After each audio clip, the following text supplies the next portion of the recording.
Yan na po, tinutulungan po ni Mama. Tinutulak ang bangka ni Papa. Oh, Mama, basa ka na! Tumigil si Tito Deo.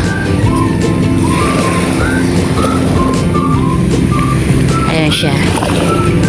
Tumigil siya. Tingnan natin. Ah, yellow. Ayan. Ayan po tayo ay magkikilaw po tayo ng pusit. Ayan po, bali po ay naglaga na rin po ako dito.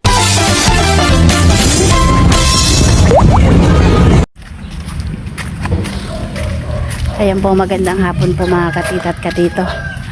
Bali po ay tutulungan po natin si Tito Deo magdala ng kanyang mga gamit dahil po ay sila ay lalaot.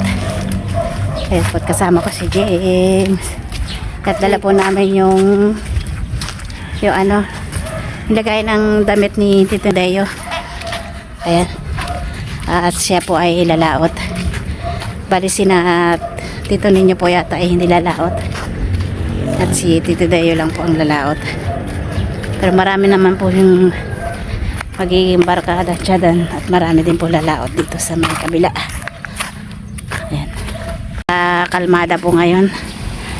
Ayan po, walang alon.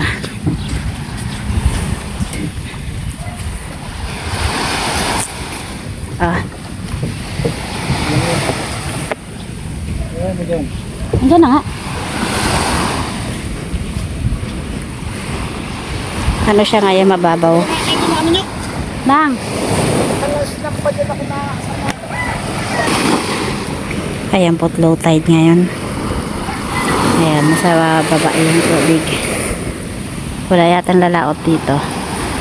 Tito Deo lang yata.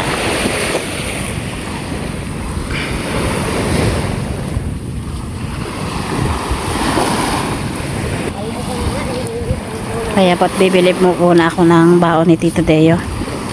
Bibili daw po ako ng kamatis tinapay. Kanya pong baon.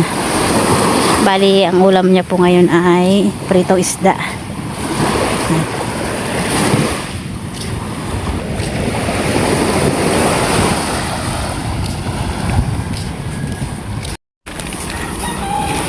Ayan po't pala ay nakababa na rin po pala yung bangka ni Tito Deo. Bumili lang po kami ng kanyang baon. Kaya po't may baon siyang kamatis tsaka biskwit. Mabilis daw. Bilis daw, bilis, bilis daw, bilis. Mainit ng ulo.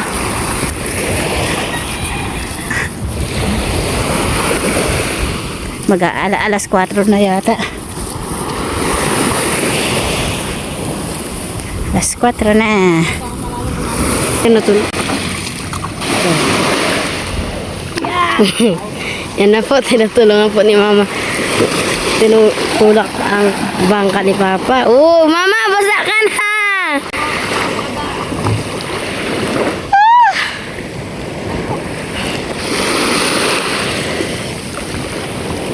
Muran mo ba ha?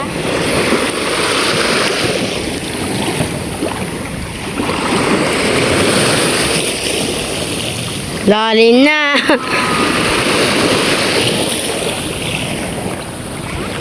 Ma! Oh, lamig.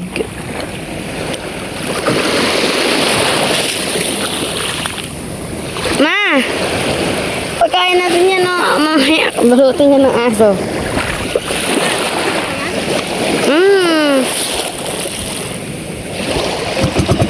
Yan na, alis na po si Papa. Woo! Nabasa ako, ma! Saka ako eh. Ay na po pala ay nakaalis na po si Tito Deo. Yung iba po ay hindi pa bumababa yung mga bangka.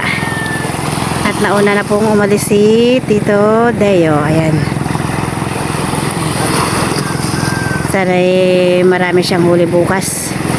At lahat ng lumaot sana ay swerte. Ayan po, at maliligo po muna ako dahil po ay nabasa ako kanina. Pagtulad ko kay sa bangka ni Tito Deo. Ayan. Ligo muna po ako. The next day. Ayan, good morning po mga katito at katito. Ayan po, pupunta na naman po tayo sa tabing dagat. At sasalubong po tayo kay Tito Deo. Ayan po, titingnan natin kung nandiyan na siya.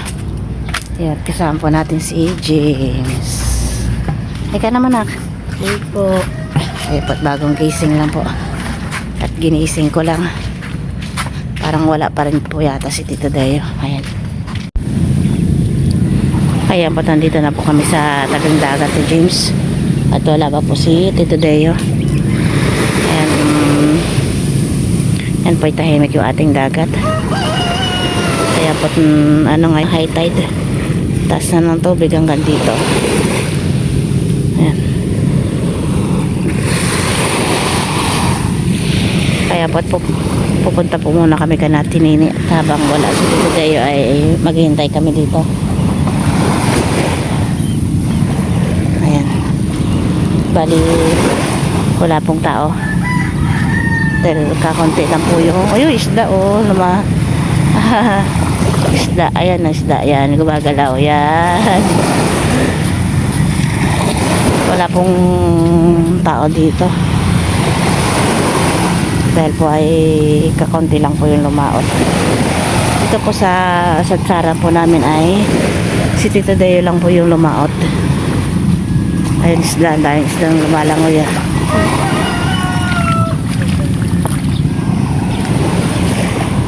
At doon naman kanatin ay ilan lang din po yung lumaot.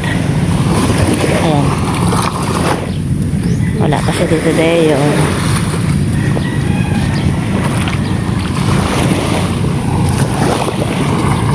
Wala pa si Tito Deo. Ang daming isdang maliliit na tumatalon-talon.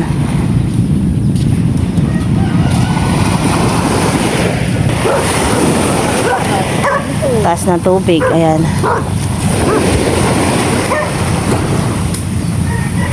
Nandito umabot na yung tubig.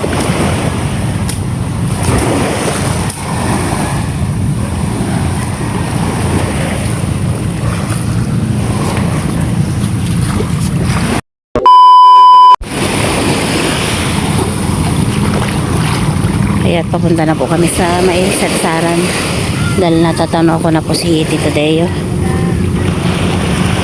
At si James lang ay bumili ng biskwit. Ayan, wala kayo makikita tao dito, kami dalawa lang ni James. Alam ko, hindi ko lang alam, maya kung dadami. Ay, ano nangyari doon kay papa mo? Tumigil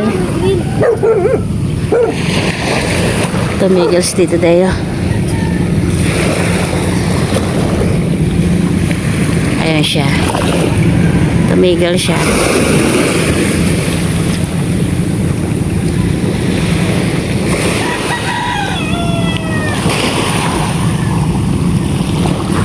Bali yung lumaot kahapon din po dito sa Kanatinini ay naka 10 kilo lang po. Ewan po natin si Tito Deo kung makakailang kilo.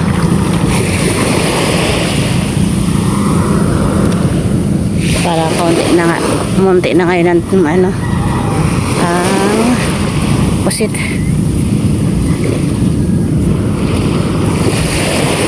Tas ang tubig.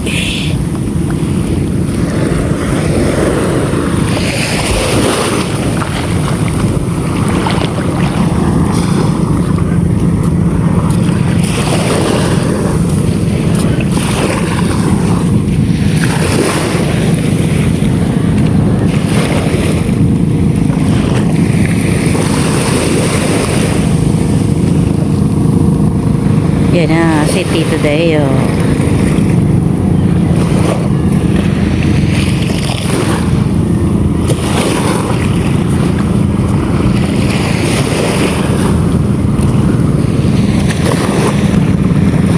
Linaw ng tubig.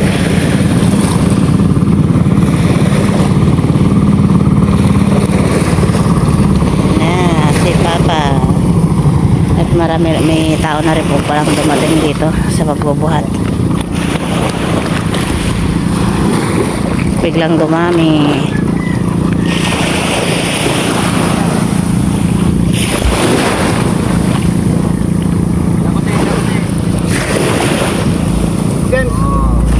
Kunin mo yung balde, nak.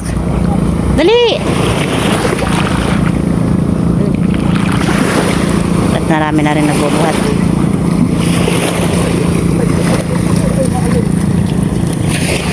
Kaya po tingnan natin yung huli ni Tito Deo. Yes ka na. Tingnan natin. Yellow. Ayan. 20.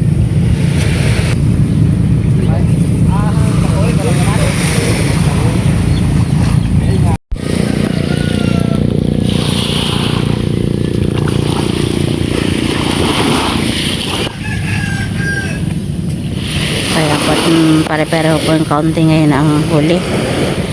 Ayan, sa sunod na lang ulit. Bawi na lang ulit sa sunod na laot. Hindi ko lang po alam kung pwedeng lumaot ngayon mamaya. Ayan. James. Bawi na lang sila sa sunod na laot. Siguro mga 10 kilo lang po yata yung kay Tito Dayo na ipapakilo.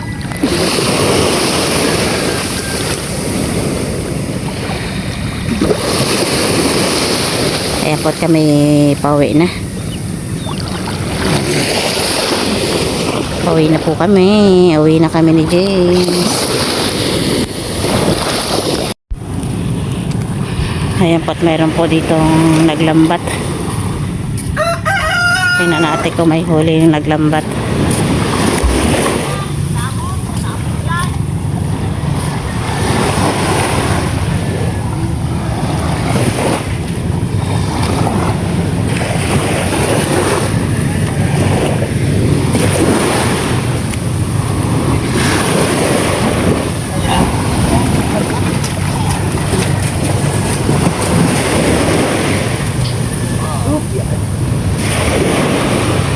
Many unbearable hours later. Ayan po tayo ay magkikilaw po tayo ng pusit. Ayan po bali po ay naglaga na rin po ako dito ng tubig. At ito pong ating pusit ay nalinisan ko na po yan. Natanggalan ko na po ng mata at saka ipin. At bali idaw lang po natin yan sa mainit na tubig. Para medyo po na maluto ng konti. At may gusto daw po ni Tito Dayo ng kinilaw na pusit. Kumukulo na po itong ating tubig. At ito naman po ating pusit ay ilalagay na natin. Ayan, isa-isa natin ilalagay. Bali, tinuruan po ako ni Tito Dayo na ganyan daw po magkilaw ng pusit. Konting daw lang sa tubig na mainit. Ayan.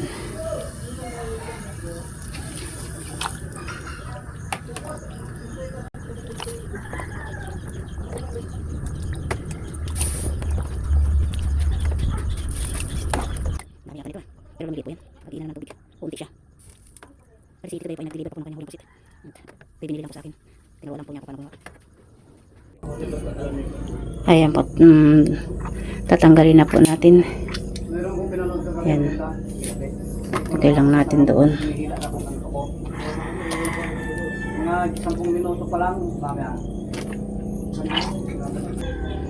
Ayan na po yung ating pusit na nilaga. Ayan po, taking hiwa-hiwain na po yan. Ayan po, hiwa-hiwain na po natin itong ating pusit. Init pa.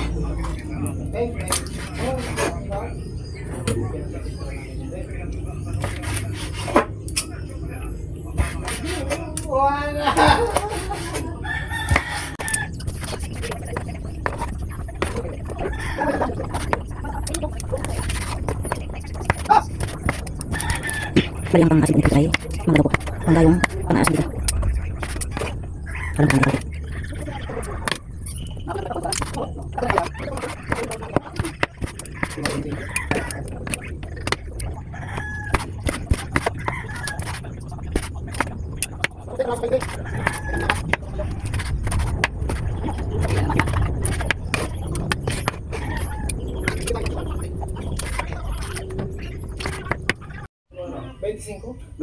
Kaya po, tapos na po nating hiwain tong ating pusit.